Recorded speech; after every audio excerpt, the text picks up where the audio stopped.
ಆರೋಳಿಯ ವಿಜಯಗೌಡರು, ಯಶವಂತಣ್ಣವರು, ತಾಲೂಕು ಜನತಾದಳ ಕಾರ್ಯಕರ್ತರ ಸಭೆಯನ್ನ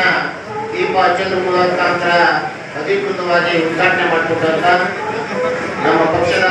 ನಮ್ಮೆಲ್ಲರ ನಾಯಕರು, ಮಾಜಿ ಸಚಿವರಾಗಿರ್ತಕ್ಕಂಥ ಮುರಾಜಿನವರ ಅಭಿನಂದನೆ ಸಲ್ಲಿಸ್ತಾ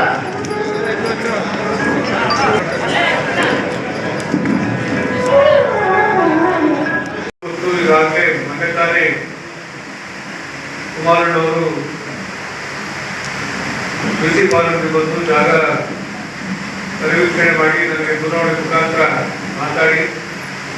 ಇದಕ್ಕೆಂತ ನಾನೇ ಮಾಡ್ತಾ ಇದ್ದೀನಿ, ಯಾರು ಪ್ಲಾನ್ ತಂದ್ರು ಅದು ಮನಸ್ಸೋಗ್ತೆ ನಿನ್ನೆನೆ ವಾಪಸ್ಸು ಬರುವಂಥದ್ದಾಯಿತು. ನಿಮ್ಮೆಲ್ಲರಿಗೂ ತಿಳಿದಾಗೆ 14ನೇ ತಾರೀಕು ಮೇಲ್ಕೋಟೆ ವಿಧಾನಸಭಾ ಕ್ಷೇತ್ರದ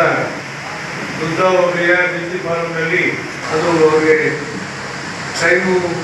ಅಡ್ಜಸ್ಟ್ ಆಗದಿರ್ತಕ್ಕಂಥ ಹಿನ್ನೆಲೆಯಲ್ಲಿ ನಾವು ಬಿಸಿ ಫಾರಂನಲ್ಲಿ ಕಾರ್ಯಕ್ರಮ ಮಾಡೋಣ ಅಂತೇಳಿ